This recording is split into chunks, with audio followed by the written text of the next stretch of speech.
Asante sana DJ wangu. Basi nichukue nafasi hii kumkaribisha mchungaji mwenyekiti wetu wa wilaya, mchungaji Kajange. Karibu kwa ajili ya maombi kuombea shughuli ya leo.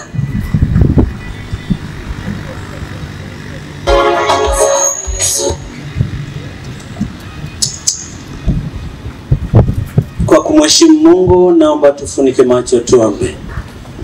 Baba Mungu mtakatifu, mtakatifu, mtakatifu, Muumba wa mbingu na dunia na vitu vyote vinavyoonekana na visivyoonekana, uliyetuumba sisi wanadamu kwa upekee sana, ukatufananisha na sura yako, ukatupa neema ya kuwa na utashi na uelewa tofauti na viumbe vingine.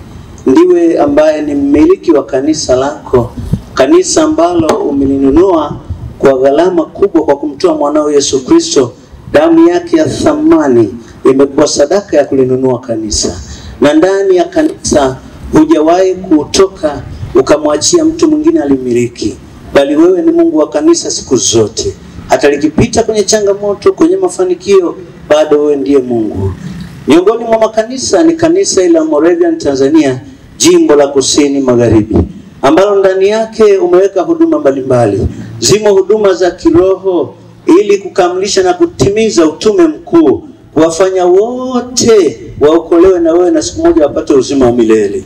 Lakini ndani yake zimo huduma za kijamii ambamo tunakutana na jamii tofauti tofauti. Jamii hiyo wengine wamekujua, wamekuamini, lakini wengine bado. Hatubagui, tunawahudumia wote wauone wema wako. Leo tupo kwenye kituo hiki ambacho Mungu kinatoa maarifa kwa watoto wako katika jamii ya Wanachunya na viunga vyake na maeneo mbalimbali. Tunakushukuru kwa sababu umetuambia katika maandiko Mithali unasema, kamate sana elimu, usimwache aende zake, maana huyo ni uzima wako. Watoto wako hawa kupitia wazazi na walezi wapo mahali hapa kwa ajili ya kutimiza andiko hilo, ili wapate elimu, wapate maarifa mapya, wakajiunge na jamii katika huduma mbalimbali zikiwemo za kiroho na za kijamii pia. Tunakualika sasa, tunapokwenda kwenye ratiba ya leo, tunaomba wewe ndio uwe mwenyeji wetu namba moja. Lakini kipekee tunamleta mikononi mwako mtumishi wako, kiongozi wa kanisa lako kwa zamu yake, mwenyekiti wa kanisa la Moravian Tanzania, jimbo la Kusini Magharibi, kama mgeni rasmi. Uwepo wake, tunaona uwepo wako, maana mtumia tu kama chombo. Kumbe tunakualika sasa, ingia ndani yake tena na tena, ukatuhudumie kupitia yeye na ratiba yote iliyoko mahali hapa. Kuwachuo na wengine wote walioratibu, Baba tunakushukuru. Tunaweka mikononi mwako ibada hii, ikapate kuwa na neema ya utukufu wako mwanzo hata mwisho. Tuajiachia mikononi mwako sasa, kupitia jina la Yesu Kristo aliye mwamba wa wokovu wetu, tunaomba tukiamini. Amen. Amen. Piga makofi na vigelegele vingi sana. Nilitamani sana kabla ya ufunguzi na kusema neno kama neno la mgeni rasmi kwa ajili ya mahafali haya, tungetangulia na utambulisho mfupi sana. Katika mahafali haya tumeongozana na mkurugenzi wa mipango, uchumi na maendeleo wa kanisa, ndugu yetu Esa Uswila. Uswila, naomba usimame. Lakini pia tumeongozana na wageni wengine kutoka Uswizi ambao tumeendelea kushirikiana nao katika idara yetu ya uchumi, mipango na maendeleo. Tunaye dada yetu Sofia. Sofia, naomba usimame. Lakini tunaye dada yetu Mara. Mara, naomba usimame. Mungu awabariki sana kwa ajili ya haya. Asante kwa ajili kuwa na ushirikiano mzuri kwenye idara yetu ya uchumi, mipango na maendeleo, ambao ndio inajishughulisha pia na uendeshaji wa vyuo hivi ambavyo tunashuhudia mahafali ya leo. Mungu awabariki sana. Naomba tumshukuru Mungu kwa mazito matatu. Asante, naomba mkae. Lakini pia kanisa la Moravian limegawanyika. Sawa, naitwa mchungaji Mwambalaswa, ni mwenyekiti wa kanisa la Moravian Tanzania jimbo la Kusini Magharibi. Lakini katika wilaya ya Chunya tunaye mchungaji Anyandwile Kayange. Mchungaji, naomba usimame. Yeye ni mwenyekiti wa wilaya katika eneo hili la wilaya ya Chunya kwa upande wa kanisa la Moravian. Na tunapoyaona haya amekuwa msaada sana kwetu mpaka tunafika mahala tunafanikiwa kwa namna hii. Lakini tunaye mama mchungaji Kayange. Nimemwona hapo, usimame mwenyekiti wa wilaya. Mama mchungaji Kayange nimemwona, tulikuwa naye pale, sijajua kama tumeongozana naye kwenye msafara huu. Naomba tumshukuru Mungu kwa ajili yake kwa mazito matatu. Asante. Lakini kwenye mahafali haya pia tunao wachungaji. Nianze na mchungaji Steven Waya. Naomba mchungaji usimame. Yeye alikuwa katibu wa kanisa la Moravian jimbo la Kusini Magharibi wilaya ya Chunya. Lakini uchaguzi uliopita amechaguliwa kuwa mwenyekiti wa wilaya na amepangiwa wilaya ya Ilembo. Mungu akubariki sana kwa wito mtumishi, tunaheshimu sana wito wako. Naomba usimame hivi. Lakini tunaye aliyekuwa mwakili wa wilaya wa kanisa la Moravian jimbo la Kusini Magharibi wilaya hii ya Chunya, mchungaji Tinga ametoka. Basi niombe Waya tumshukuru Mungu kwa mazito matatu. Lakini pia aliyekuwa mwakili wa wilaya mchungaji Tinga kutoka ushirika wa Chunya mjini amechaguliwa kuwa mwenyekiti wa wilaya ya Uyole kule Mbeya. Ni baraka kwa ajili ya wilaya ya Chunya. Asante. Lakini tunao wachungaji naomba msimame. Wachungaji msimame. Asante. Naomba tumshukuru Mungu kwa mazito matatu. Yupo mwenyekiti wao wa wilaya na wafahamu vizuri sana. Tukipata muda atawataja kwa majina. Lakini simamisha kama kiongozi tu wa kanisa kwa awamu hii ambayo nimependa sana kwamba kabla sijafanya lolote kwa ajili ya uzinduzi tuwafahamu watu tulionao huko na wengine wako ambao mnaona wamekaa kwenye jukwaa kuu. Lakini pia nawashukuru sana ninyi wenzetu ambao ndio mnahitimu masomo yenu ya ufundi kwa wakati. Naomba msimame wote wahitimu. Naomba msimame. Makofi na vigeregere kwao kama wakina mama wapo. Asante vijana wangu, Mungu awabariki sana. Tunapowaona kwa namna hiyo sisi ni fahari. Tunajua tumetengeneza majembe kwa ajili ya kwenda kulitumikia kanisa lakini kuitumikia serikali. Nitasema hapo baadaye. Tumshukuru Mungu kwa mazito matatu. Asante, Mungu awabariki. Ndugu zangu wapendwa, kabla sijasoma neno lolote kutoka Biblia kipekee, sasa nimshukuru sana mchungaji Anyandwile Kayange ambaye ndiye mwenyekiti wa kanisa la Moravian wilaya hii ya Chunya. Mchungaji Anyandwile Kayange muda wake wa kustaafu umefika. Sinodi iliyopita wiki 2-3 zilizopita iliidhinisha kwamba kutokana na utaratibu wa kanisa la Moravian miaka yake imefika wakati ambapo anahitaji kustaafu na kupumzika nyumbani. Lakini ukweli kipekee, alipokuwa kazini, kazi alizozifanya hazitaondoka mioyoni mwetu kwa kweli. Jamani, Bwana Yesu asifiwe sana. Amefanya kazi kubwa sana ya kuikuza hii wilaya, lakini kuiunganisha Wakristo pamoja na wachungaji kuwa kitu kimoja. Hata akaweza kufanikiwa kufanya maendeleo ambayo tunayaona kwenye wilaya hii. Mchungaji Anyandwile Kayange amefanya kazi kubwa sana ya kujenga ofisi ya wilaya, ambapo tumefikia ofisi nzuri inayopendeza yenye gharama yake kwa kweli. Na kwa namna hiyo niseme Mungu akubariki sana. Mungu akubariki mchungaji.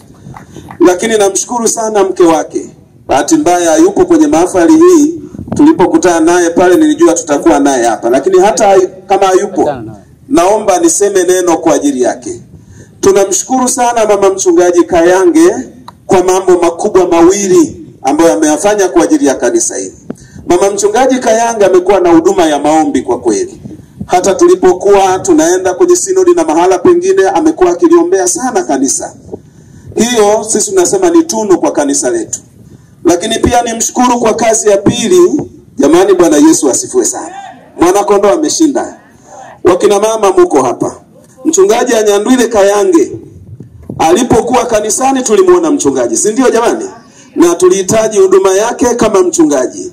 Tulihitaji atuombee, atuhubirie, atufundishe neno la Mungu kama mchungaji. Lakini Kayange alipokuwa anarudi nyumbani hakuwa mchungaji tena, alikuwa mume wa mtu, si ndio? Jamani, Bwana Yesu asifiwe sana. Alikuwa mume wa mtu, lakini baba wa watu. Kwa hiyo alipofika nyumbani walimuhitaji mahitaji ya kutimiza kama baba kwenye nyumba ya mtu. Mama mchungaji Kayange hakuyaona sana hayo. Alimuhusu mchungaji Kayange kutumika hata wakati wa shida, hata wakati wa raha, awepo kanisani. Huyu mama sisi tunahesabu kwamba aliitoa ile ni sadaka kwa ajili ya kanisa, kumtoa mume wake, kumruhusu ili aweze kufanya kazi ya Mungu, sio lele mama wa kina mama. Kwa mfano unahitaji ukae na baba wakati wote upate mahitaji, lakini baba anaamshwa na simu, anaamshwa na watu, tunahitaji kwa namna hii. Mchungaji Kayange, naomba usimame. Hatuna cha kukupa. Tulifanya dhifa tulioifanya mwaka jana au mwaka huu kwa ajili ya kukuaga, hayo mimi sihesabu, lakini kama kiongozi hata pia neno tu la kumshukuru Mungu kwa ajili yako ni sadaka ya pekee. Naomba tumshukuru Mungu kwa makofi mengi mengi na vigeregere. Asante. Lakini tumshukuru Mungu kwa mazito matatu. Asante. Sisi kutokana na kazi yako ulioifanya kanisani, umetupa kibarua cha pekee mtumishi. Bwana Yesu asifiwe sana. Kwanza umetupa kazi ya kukuombea, kwamba huko unakokwenda haya ulioyafanya ilikuwa ni sadaka. Lakini jambo la pili, kuomba kwamba hii sadaka ulioitoa ya muda wako na kazi yako na nguvu kwa ajili ya kanisa, kile unachoenda kukifanya kama mstaafu, Mungu akaweze kukibariki. Wenzio tumeona wanafuga kuku, maana umri nao sasa huwezi kukimbizana na ng'ombe za kulima. Tumeona wenzako wanakuwa na kazi ndogo ndogo, wanalima bustani.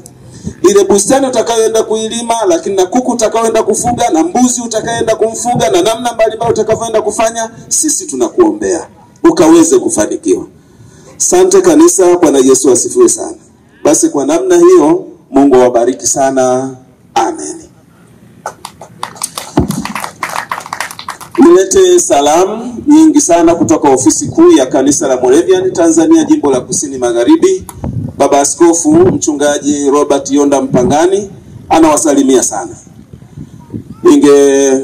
Leo angekuwepo pamoja na sisi, lakini alikuwa kwenye semina karibu wiki nzima kule Arusha. Aliporudi amekutana na majukumu mengine pale ofisini, kwa yuko kwa ajili ya majukumu mengine pale ofisini.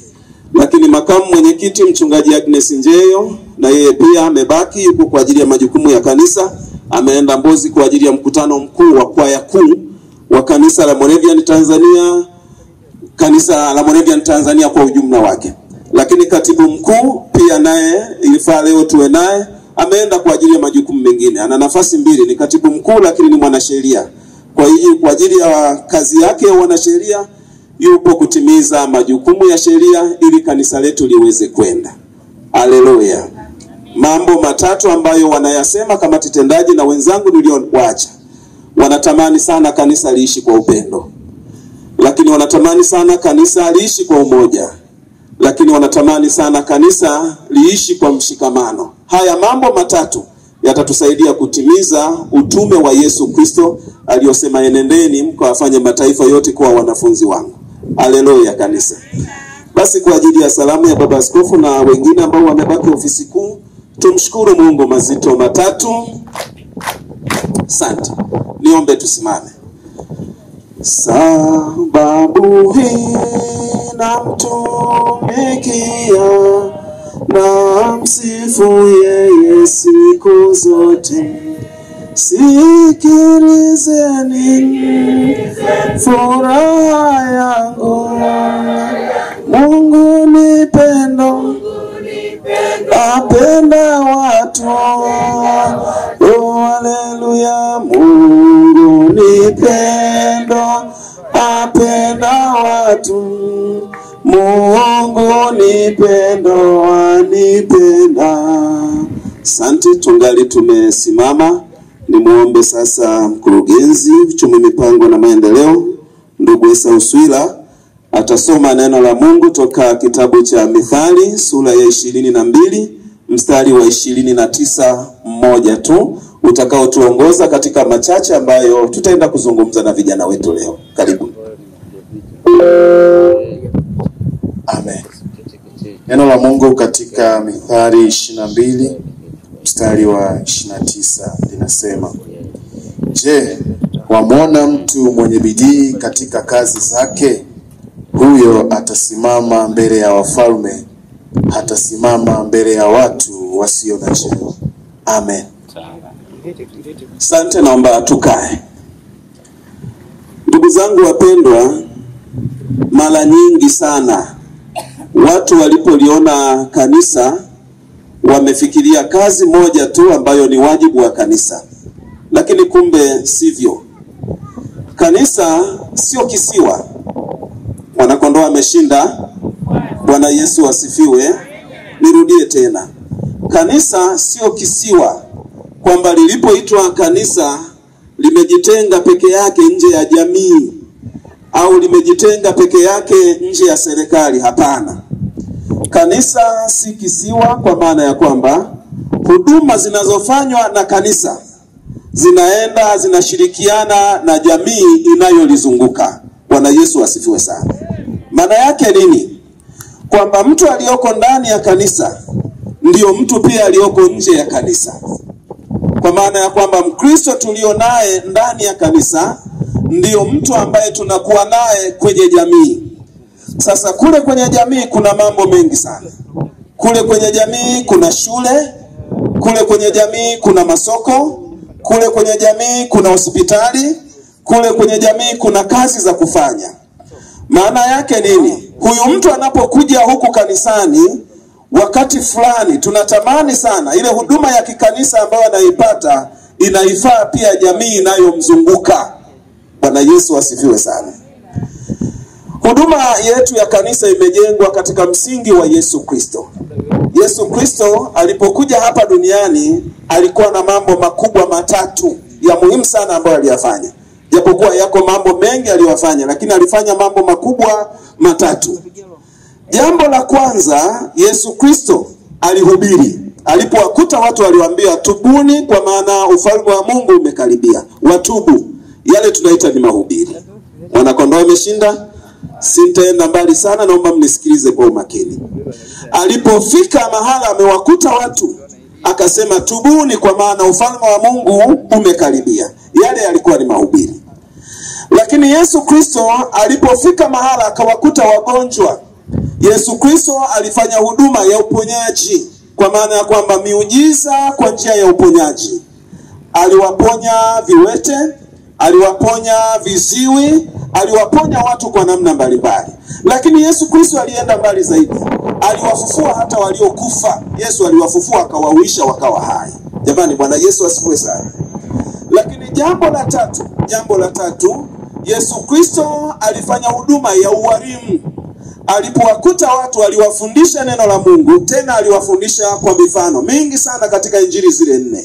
Mifano mingi tu, kuna mifano ya mpanzi, kuna mifano ya namna mbalimbali. Yesu aliwafundisha watu kwa mifano.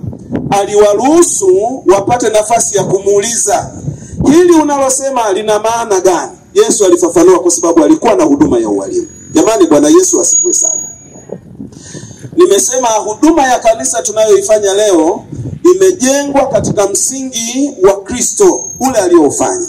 Sisi kanisa letu kwa sasa au kanisa la leo lina mambo makubwa matatu ambayo tunayafanya. Jambo la kwanza, tunahubiri Injili. Mnaona kunakuwa na mikutano ya Injili huko nje, lakini kunakuwa na semina za kiroho makanisani, lakini tunajenga makanisa mazuri ili watu wapate mahala pa kusikiliza neno la Mungu. Tunasema ile ni huduma ya Injili katika jamii. Ni huduma ya Injili ambapo tunawafundisha watu kutubu dhambi na kuungama dhambi ili waweze kuwa karibu maisha yao yaweze kuwa karibu na Mungu. Lakini jambo la pili, kanisa, Mwanakondoo ameshinda, linafanya huduma ya afya. Kama Yesu Kristo aliweza kuponya, aliweza kufufua kwa njia ya miujiza, sisi Yesu ametuachilia karama ya kuwatunza watu hawa kwa afya. Ndio maana mnaona kanisa limejenga hospitali. Nasikia kuna hospitali fulani ambayo inamilikiwa na kanisa. Hospitali hii inamilikiwa na kanisa. Maana yake nini? Huyo mtu akisha kupata neno la Mungu lakini afya yake haiko sahihi, tunamwelekeza hospitalini akatibiwe ili awe na afya, ili afya yake imruhusu kupokea neno la Mungu na kulitunza. Jamani, Bwana Yesu asifiwe sana. Hebu kama tuko pamoja tupungiane mikono hewani kama tunaelewana. Nataka niseme kitu kwa ajili ya vijana hawa. Lakini kanisa lina huduma ya shule, lina huduma ya elimu kanisa. Tunasema hivi, Mkristo amepokea neno la Mungu, lakini Mkristo tayari amepata afya kwenye hospitali iliyojenga. Hivi vitu vitatu. Cha nne sasa, huyu mtu ili aweze kuelewa ni lazima awe na shule, awe na elimu itakayomsaidia kumjua sana Mungu. Ile elimu itamsaidia kumaster maisha yake yeye mwenyewe. Sasa sijui kama nimetumia Kiswahili kizuri. Maana yake kuwezesha maisha yake yeye mwenyewe. Ili aweze kumjua Mungu ni lazima awe na shule. Na hicho ndicho tunachokifanya leo katika chuo cha ufundi Chunya. Bwana Yesu asifiwe sana. Vijana wangu, mimi niwapongeze tena kwa mara ya pili. Ongeleni sana kwa ajili ya kuitikia wito wa kupata elimu ya ufundi. Nataka niseme kitu. Maisha tulio nayo, maisha tunayokwenda nayo, tunakwenda katika nyakati zinazobadilika. Maana yake nini? Hii elimu ya ufundi ambayo umeitikia kuja kusoma, unataka kwenda na wakati huu ambao serikali pamoja na taifa na maisha yetu yanabadilika. Mtazamo wa serikali yetu kwa miaka tulio nayo sasa, hasa hiyo tulio nayo, hatujui huko tunakokwenda. Wanatamani sana kila mwanafunzi mwenye elimu yake ya kawaida, lakini awe na somo la elimu ya ufundi. Bwana Yesu asifiwe sana. Kwa nini? Ni wakati wa sayansi, lakini wakati wa teknolojia. Tunatamani sana katika kile ambacho umeenda kujifunza wewe hapa. Ile taaluma hapa pana nyanja mbalimbali katika chuo chetu. Umejifunza mambo fulani uliojifunza, umejifunza kile unataka kujifunza. Maana yake nini? Kikusaidie wewe mwenyewe kwanza, lakini baadaye kiweze kuisaidia jamii. Kuna watu ambao hapa mmechukua fani ya useremala, mmepata useremala, mmejifunza, mkifika huko mnasema kusukuma landa kumekuwa kugumu. Mnasema wateja wamekuwa wagumu. Mmechukua landa, mmechukua mashine, mmeenda kupaki. Nasema hivi, hii elimu ulioipata itakusaidia mambo mawili. Kwanza, kupambana na mazingira ambayo utakutana nayo huko, lakini jambo la pili, kupambana na maisha yako wewe mwenyewe kuyaendeleza. Naomba usije ukawa mvivu huko unapokwenda. Neno la Mungu tuliolisoma hapa, linasema hivi, neema ya Mungu. Naomba arudie kusoma tena kiongozi wetu aliyosoma. Naomba usome huo mstari.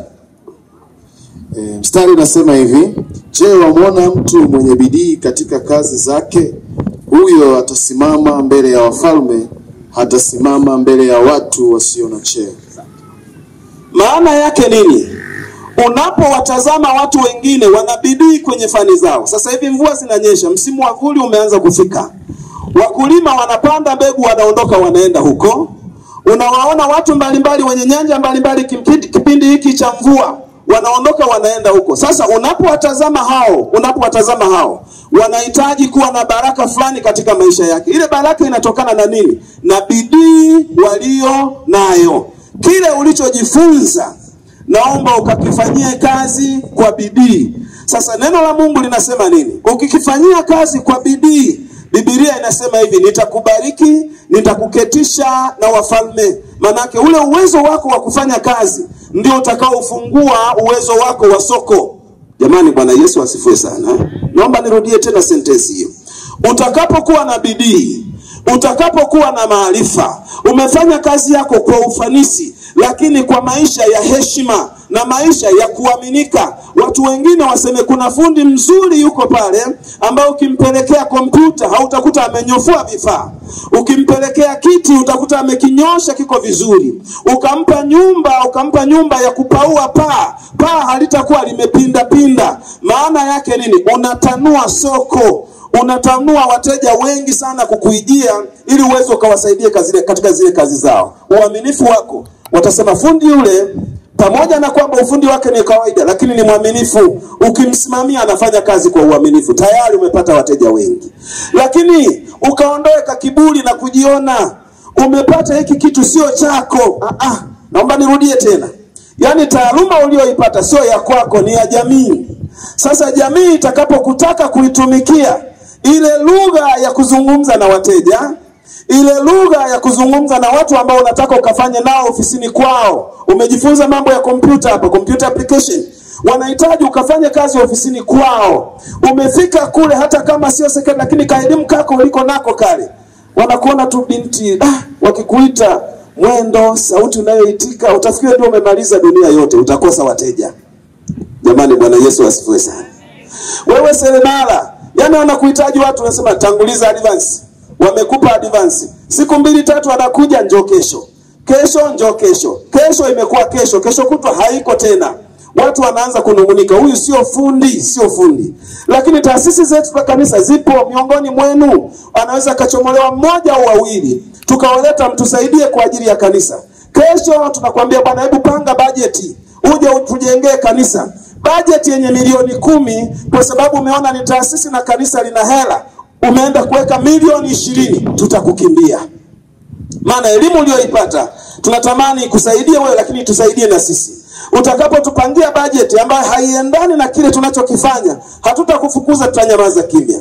Utakapokuja kukumbusha, utasema bwana, tayari wamechukua watu wengine. Maana kanisa halinaga uongo, linanyosha tu, wamechukua watu wengine. Mimi nitamani kwa jinsi mlivyo mkajiorganize, kakawa kakundi, kakawa kataasisi fulani, kakawa kama kakikundi fulani, hata mnaweza mkaombea mkopo, mkaanzisha kazi, mkazifanya. Lakini msipokuwa waaminifu, hamwezi kufanikiwa katika hilo. Mimi nawaombea Mungu awasaidie sana sana sana kwa hiki ambacho mlichokifanya. Kweli ni cha baraka. Haya tunayosema, tunasema ni tahadhari, si ndio jamani? Jamani, Bwana Yesu asifiwe sana. Dereva ni dereva, si ndio? Lakini hata siku moja hatujangoa alama za barabarani kule eti kwa sababu amekuwa dereva. Zile ni tahadhari, si ndio? Najua mmejifunza vizuri, mko vizuri. Tunachowaambia ni tahadhari, kwamba jamii mnayoiendea huko inaishi kwa namna hii, inataka muishi kwa namna hii, ili upanue wigo wa soko la kazi yako. Mungu awabariki sana. Amen. Naomba tusimame. Piga makofi na vigelegele kwa ajili ya neno la ufunguzi kutoka kwa mwenyekiti wetu. Ongeza tena makofi na vigelegele. Sherehe safi. Mwana kondoo ameshinda. Bwana Yesu asifiwe. Niombe ridhaa kwamba nitakuwa na kazi mbili ambazo nimepewa kwa kutimiza na kuunga utambulisho wa baba mwenyekiti mgeni rasmi. Naomba nitangulie kama nilivyoambiwa na MC, lakini nitaunganisha baadaye na utambulisho wa kumtambua mwenyekiti wetu wa jimbo. Naomba watumishi wa Mungu, wachungaji wote msimame tafadhali. Asante sana. Walioko mbele yenu ni wachungaji, nao niwatambulishe kwa nafasi zao kama ifuatavyo. Naomba katibu wa idara ya umoja wa wanawake na watoto katika wilaya yetu, Mchungaji Mwajima Mwansembo, unyoshe mkono tafadhali. Yuko pale. Asante sana. Kwa wanachuo sio mgeni kwa sababu yuko hapa kwa huduma mbalimbali kwenye kitengo chake. Asante sana. Lakini pia tuna wenye viti wa halmashauri za dinari zetu. Mzee Ndawila Ayubu, tafadhali unyoshe mkono. Yeye anaitwa Mchungaji Ayubu Ndawila, anatumika na ushirika wetu wa Makongolos, lakini mwenyekiti wa dinari ya Makongolos. Naomba pia Mkila unyoshe mkono. Amina. Yeye anaitwa Mchungaji Amos Mpira, ni mwenyekiti wa dinari yetu ya Chunya, anatumika na ushirika wetu wa Kiwanja. Baada ya kusema hayo, naomba niwatambulishe kwa mfululizo. Baba Kibona Samuel unyoshe mkono. Ni Mchungaji Samuel Kibona, ni katibu wa dinari ya Chunya, lakini anatumika na ushirika wa Mawelo. Naomba unyoshe mkono. Geoffrey Maisaka, yeye ni mchungaji wetu kutoka ushirika wetu wa Mlima Njiwa. Naomba Nyanja tafadhali. Yuko hapa, ni Mchungaji Nyanja kutoka ushirika wetu wa Itumba. Basi naomba wachungaji hawa nilotambulisha tuwapokee kwa makofi mara 3. Naomba niunganishe kutambua ofisi ya wilaya. Ofisi ya wilaya, naomba msimame tafadhali. Yeye aliyekuwa katibu ametambulisha, bado hajaondoka, tunamtambua kama katibu, lakini ni mwenyekiti katika wenyeviti wetu wa wilaya, mchungaji Steven Waya. Lakini hapa alikuwa anatumika pia na ushirika wetu wa Chokaa, lakini pia ni jicho la wilaya kwenye chuo hiki kama mwalimu. Nadhani ni wanafunzi mnamfahamu vizuri eti nimeona nilivyokusimamisha mkaanza kutabasamu. Asante kwa kumfahamu. Naomba ukae baba. Mtunza hazina unyoshe mkono. Yuko pale ni mtunza hazina wa wilaya yetu ya Chunya, dada Elizabeth Mwaliego. Amejirudia mama pale, ndio uongozi wetu wa wilaya. Basi naomba tutambue uwepo wao kwa makofi mara 3. Asante sana. Nimsumbue sababu mwenyekiti wa kanisa la Moravian Tanzania jimbo la Kusini Magharibi, simame tafadhali. Kwanza kwa niaba ya tuliopo, nianze kwa kukupongeza kwa Mungu kukuona kwamba nizamu ifike ya wewe kulitumikia kanisa kwa niaba yake. Nafasi nazokuwepo zilikuwa za Mungu, lakini Mungu anatuweka kwa niaba. Hongera sana na tunamshukuru Mungu sana kwa ajili yako na utayari wako. Lakini leo kwenye hafla hii wasitunga semi walisema siku njema huonekana tangu asubuhi eti tumemwona mwenyekiti wetu, si ndio? Huu ni mwanzo mzuri wa miaka 5 mbele, na ikifika 5 inawezekana tutasema 5 mingine, maana wachelewi watu. Lakini baba mwenyekiti, tunamshukuru Mungu sana kwa ajili yako na hasa kwa ajili ya utayari. Niseme wazi ninapomtambulisha, tunapowasiliana kupitia mkuu wa chuo, leo wana ratiba nyingi, hata kufika hapa mimi namshukuru Mungu. Na kwa sababu hiyo ni utayari ulio nani, tuendelee kumshukuru Mungu. Anaitwa mchungaji Paul Mwambalaswa, ndiye mwenyekiti wa kanisa la Moravian Tanzania jimbo la Kusini Magharibi. Naomba tutambue uwepo wake leo kama mgeni rasmi kwa makofi mara 3. Asante sana baba, karibu sana. Karibu ya Chunya pia. Naomba tutambue uwepo wa mkuu wa taasisi yetu ya Chunya Moravian Vocational Training Center. Naomba usimame tafadhali bwana. Mkuu wetu wa chuo Eliud Minga, tunampenda. Alafu anapendeka.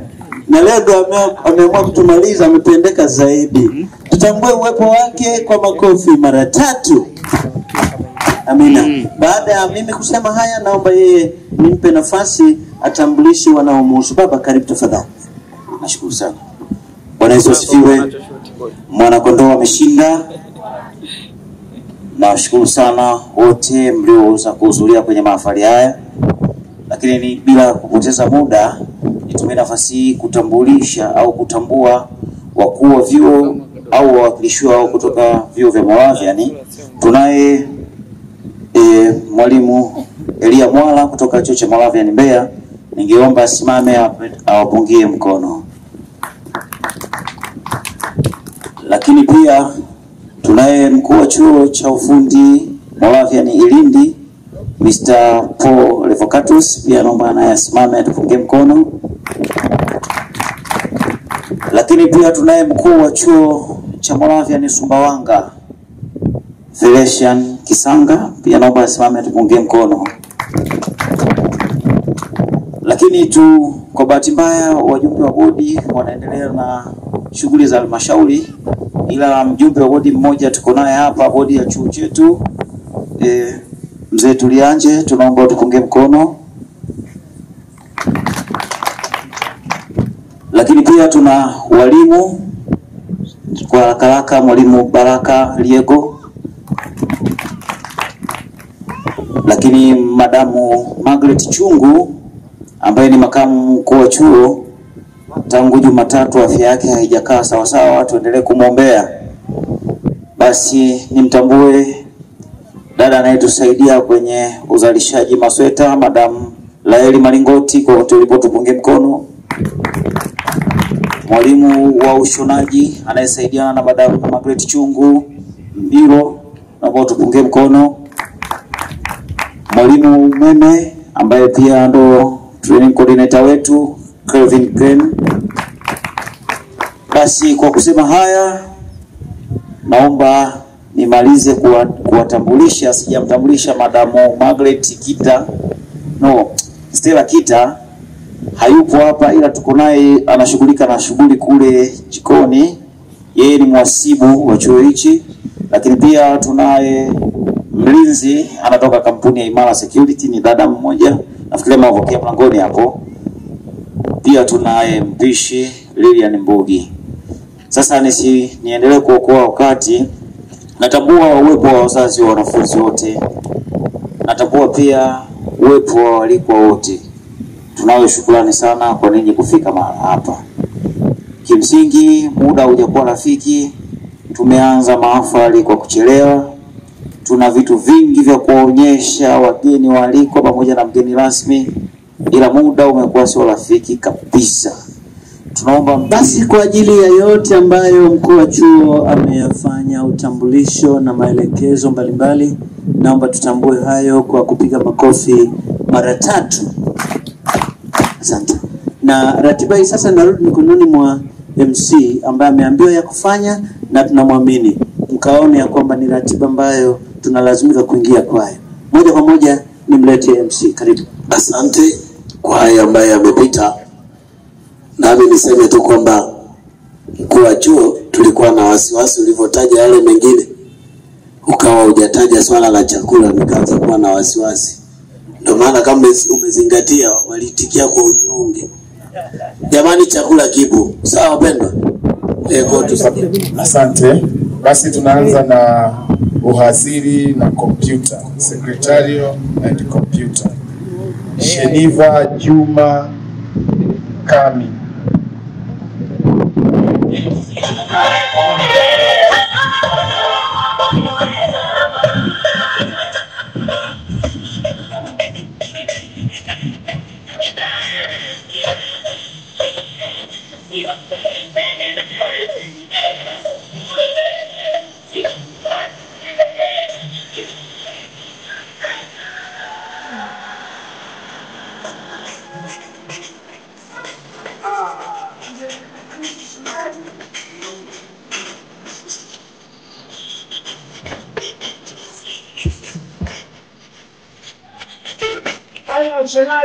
Tunaanza na Esther Wasuni.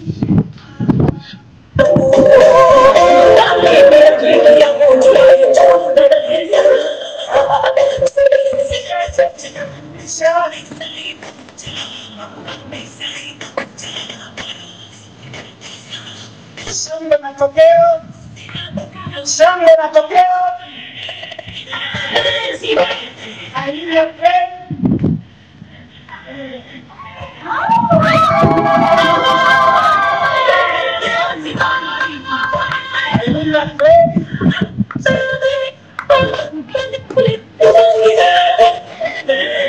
Alaga Simon.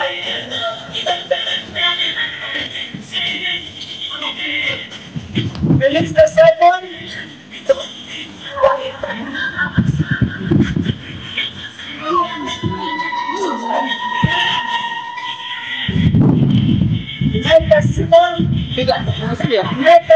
Wao wanapita moja kwa moja hivi, wakirudi hapa wapite hivi. Wapite moja kwa moja. Na wewe kupokea basi waje uone. Njoo kae huko.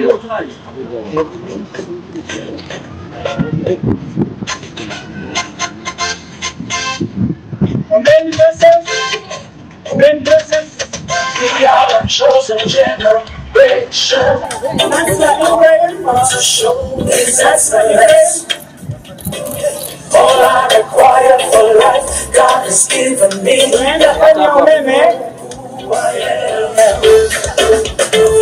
We are a chosen generation. They call for His excellence. All I require for life, God has given me. Know who I am. I know who God says I am. What He says I am. Where He says I am. I know who I am. I know who God says I am. What He says I am. Where He says I am. I know who I am. I work in power. I work in miracles. I live a life of favor. For I know who I am.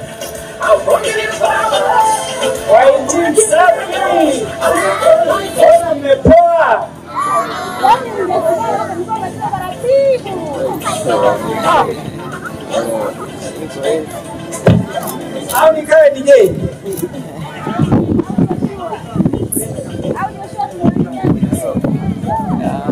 Lema Mulungu. We are a chosen generation. We've been called for to show His excellence. Joshua Kenneth. All I request, Joshua Kenneth. God has given me, and I know who I am. We are a chosen generation. Shimidi Mtole. Excellence. All I require from life, God has given me. Boniface Sanga.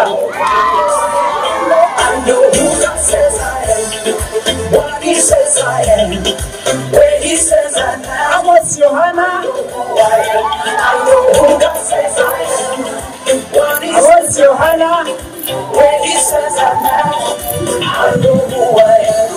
I'm walking in power, I'm walking in miracles. I live a life. Meshach Christopher Silas.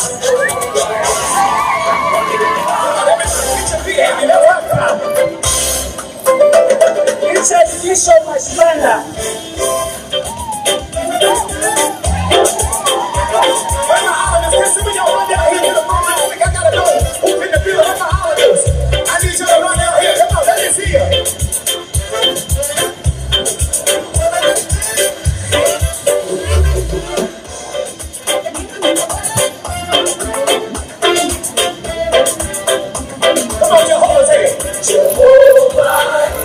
Isaac Hussein Kidaro.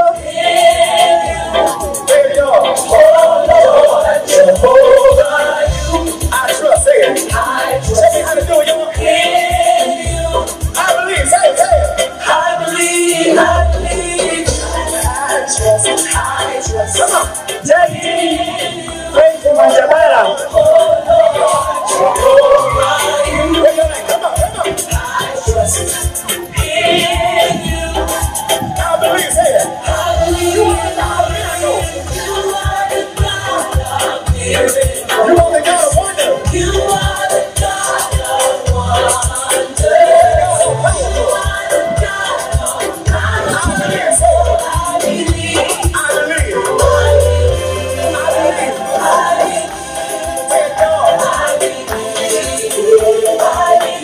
Mgeni rasmi unaingia vyeti vya zawadi kwa wahitimu.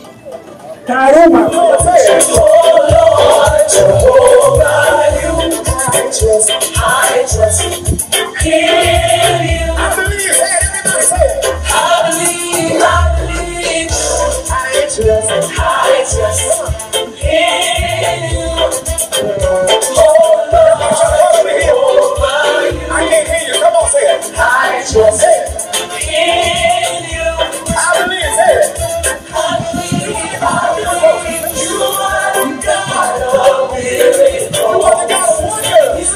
Umeme wa majumbani Neema Goodrek Hellman.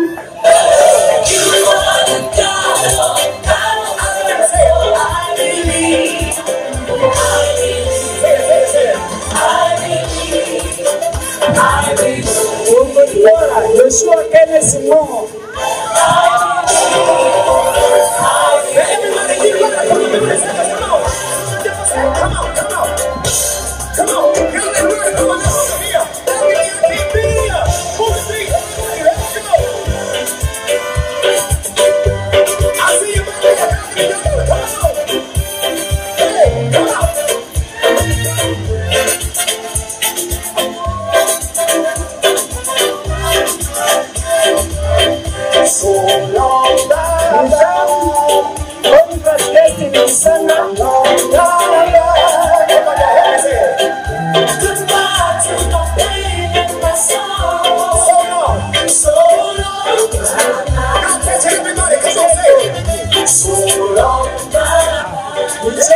Meshach Christopher Silas. Nashikalia Juma Nichani.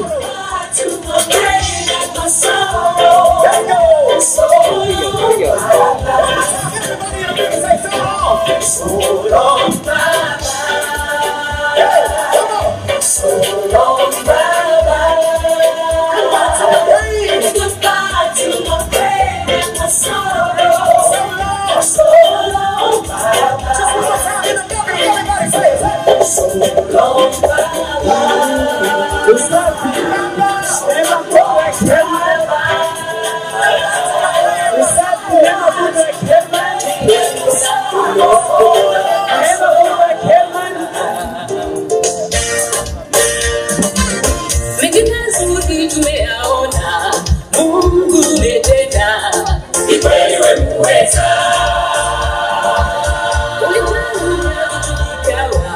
Neno tunatosha, ukisema umetenda.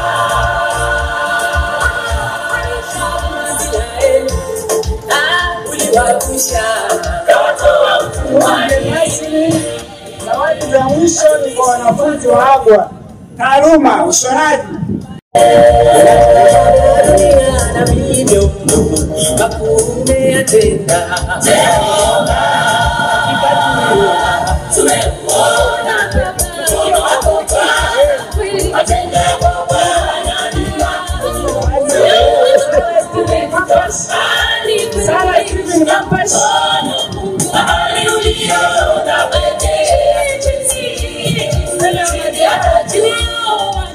na waikoa sifana utukufu ni zako.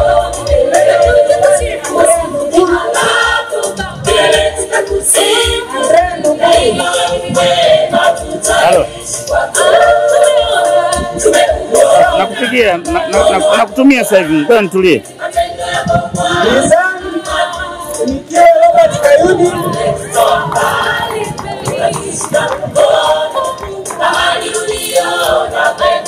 Usafi.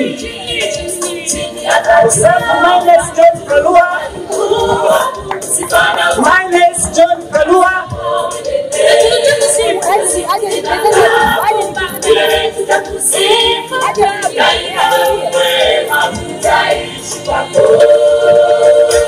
Michezo. Andrea Ndunguru.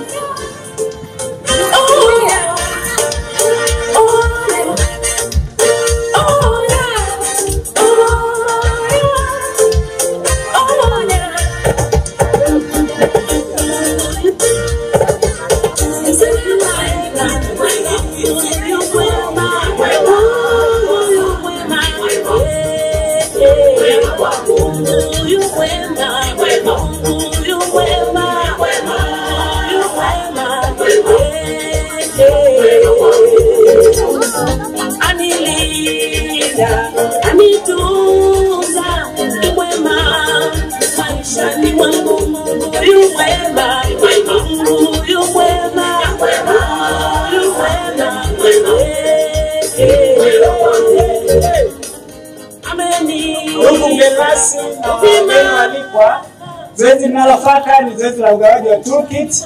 Tutatoa kwa wanafunzi mmoja kwa mfano kwa sababu ya muda. Nitaanza nafanya ushonaji.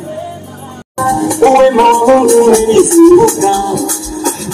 Wanitaka nitemja, lakini hawashangwe. Uwe Mungu umenizunguka. Wanitaka nipepa na konzo, lakini hawakujua. Uwe Mungu umenizunguka. Umenizunguka, uwe Mungu umenizunguka. Umenizunguka, uwe Mungu umenizunguka. I need a play. Zunguka, I need a play. Zunguka, zunguka, zunguka, zunguka, zunguka,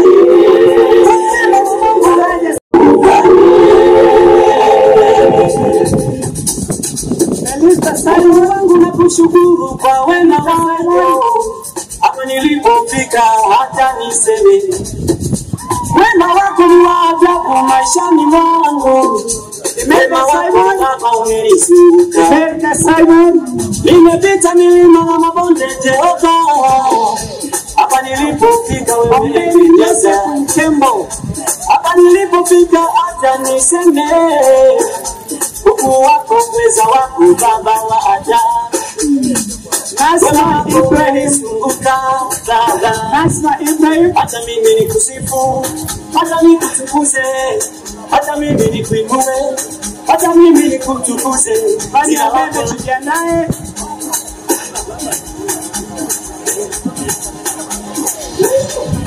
Watu wa umeme tujiandae.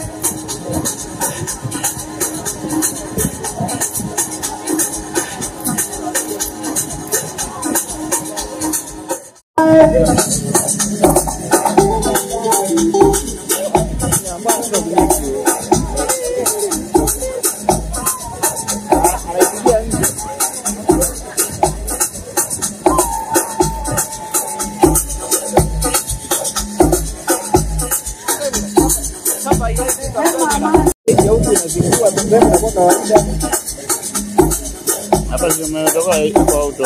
Joshua Kenneth. Joshua Kenneth.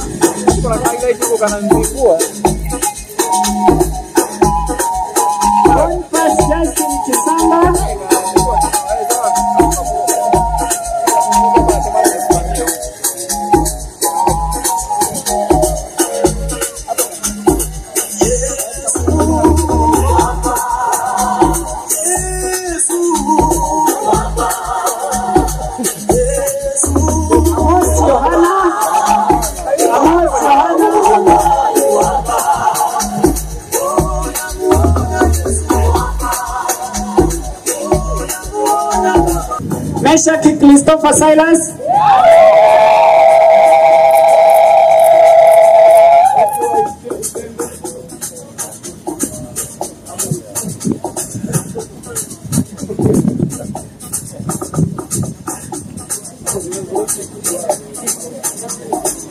Richard Gisho Mwashibanda. Richard Mwashibanda.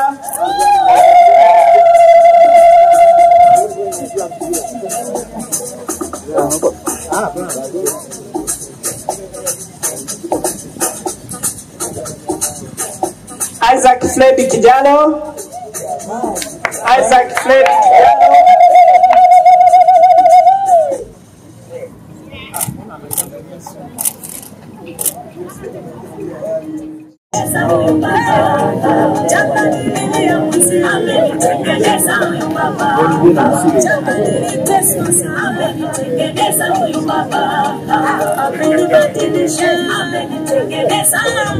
Asante. Zoezi la ugawaji wa vyeti na zawadi pamoja na toolkit imeishia hapa. Naomba kukabidhi mic kwa MC.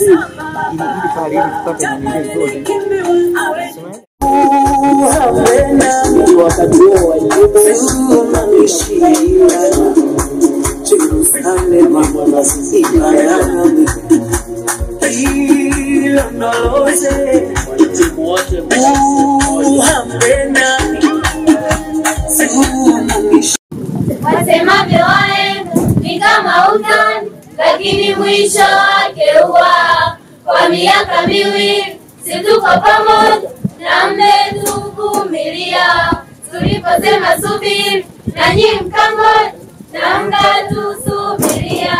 Hatutawasahau kabisa, kwa wema wenu tutawakumbuka, mazuri yenu hatutayatupa daima.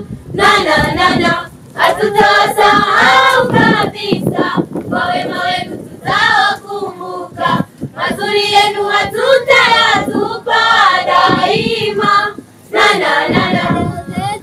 Kwa heri nendeni, hatutasahau tena, jipendeni.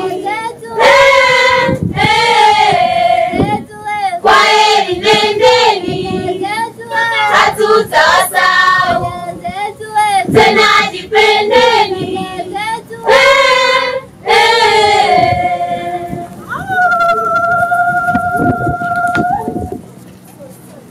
Wadogo zenu leo tawaga, Mungu yunasi tutajaonana, mabaya yenu hatutatangaza, mazuri yenu yametupendeza, tena msije kuyapoteza daima. Wadogo zenu leo tawaga, Mungu yunasi tutajaonana, mabaya yenu hatutatangaza, mazuri yenu yametupendeza, tena msije kuyapoteza daima. Kwa heri nendeni, hatutawasahau tena, jipendeni. Kwa heri nendeni, hatutawasahau tena, jipendeni.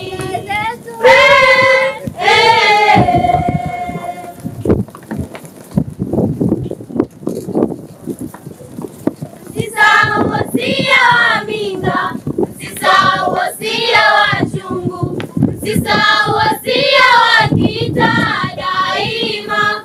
Na na na na, msisahau wasia wa minga, msisahau wasia wa chungu, msisahau wasia wa kita daima. Na na na na, kwaheri nendeni, hatutasahau tena, jipendeni. Kwaheri nendeni, hatutasahau tena, jipendeni. Kwaheri nendeni, hatutasahau tena, jipendeni. Piga makofi na vigelegele kwao. Jerusalema ikayalani iloloweza kwa kupiga makofi na vigelegele tumangishilana. Jerusalema ikayalani iloloweze uhambena tumangishilana. Bwana Yesu asifiwe.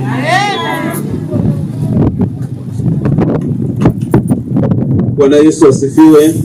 Mwanakondoo ameshinda. Mkuu wa chuo, wazazi pamoja na wanafunzi wahitimu na wanaobaki, niwe na shukrani kwa ajili ya hii mahafali toka tulipoanza mpaka hapa tulipofika. Niwape hongera sana wazazi, lakini pamoja na wanafunzi na walimu kwa ajili ya kazi njema mlioifanya kwa ajili ya chuo chetu. Naomba niwe na machache ya kusema haya kwa ajili ya wanafunzi ambao wanamaliza. Ndugu zangu wapendwa, mmeona pale mara ya kwanza tulipogawa vyeti, vilikuwa ni vyeti vya ujumla kwa taaluma yao, kila mmoja kwa jinsi alivyofundishwa au aliyosomea. Wako mafundi umeme, mafundi mambo ya kompyuta na mambo mengine ambayo wamejifunza. Nimefurahi sana leo kuona kwamba hata mabinti wetu wa kike wamekuwa mafundi umeme. Hongereni sana. Na kwa namna hiyo taasisi yetu ya kanisa la Moravian ni kubwa. Wakati fulani tutawahitaji kwa ajili ya kutumikia kwenye ofisi yetu kuu pale Mbeya. Hatuwezi tukawapa taaluma na tukaipoteza bure, haiwezekani. Naomba niwaahidi hicho, lakini kama nilivyosema, uaminifu, ukweli wenu ndio utakaowabeba na ushupavu na bidii. Bwana Yesu asifiwe. Tumegawa virehani. Vile virehani viko katika sehemu mbili. Wako wenzetu ambao wanasoma kwa kujisomesha, ambao wamechangia kidogo kwa ajili ya kupata vile virehani. Lakini kanisa la Moravian jimbo la Kusini Magharibi linatambua udhaifu wa watu, kwa maana ya kwamba kila mmoja na mahitaji yake maalum. Wako wanafunzi wetu ambao hawajiwezi. Wanafunzi hawa kupitia wafadhili wetu wa Mission 21 wamepewa zawadi hizo kama ufadhili kutoka kwa wenzetu ambao tunasaidiana kukiendesha chuo hiki. Bwana Yesu asifiwe sana. Kwa hiyo wako waliopewa hivi kutokana na udhaifu wao, na sisi tunawaombea ndugu zetu ambao wanatoa huo ufadhili waendelee kupata, na Mungu aendelee kuwabariki ili tuendelee kushirikiana kwa namna hii. Lakini vivyo hivyo mmeona masuala ya umeme na vitu vingine. Wako wanafunzi ambao ni full wanajilipia, lakini wamechangia kidogo tu kwa ajili ya hilo, na wengine wamepewa kutokana na kuto kujiweza kwao. Kwa hiyo ni sehemu ya jamii. Lakini pia hawa wanafunzi hatujachagua dini. Sio hawa wanafunzi sio wa Moravian tu wala sio wa Kristo tu, wako na Waislamu pia. Na hata sasa nichukue nafasi kuwakaribisha wote wa dini zote, wa kabila zote, wa kila namna. Karibuni kwa ajili ya kusoma kwenye hiki chuo. Ni chuo ambacho kinatoa taaluma kwa ajili ya jamii. Mungu awabariki sana.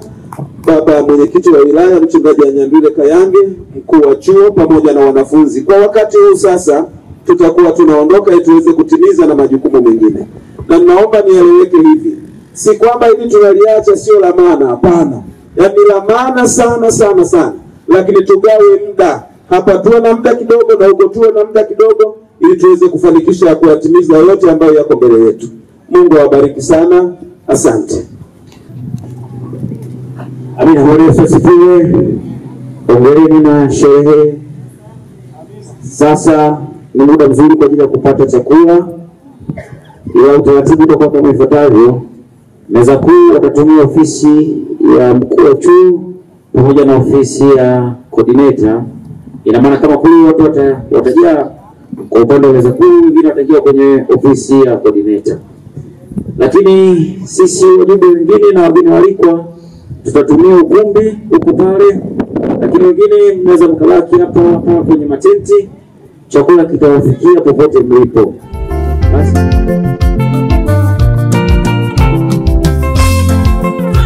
ngoja mno harusi ya mbinguni kule, ngoja mno harusi ya mbinguni kule, kwani tunataka tukafurahi na yeye, kwani tunataka tukafurahi na yeye. Ngoja mno harusi ya mbinguni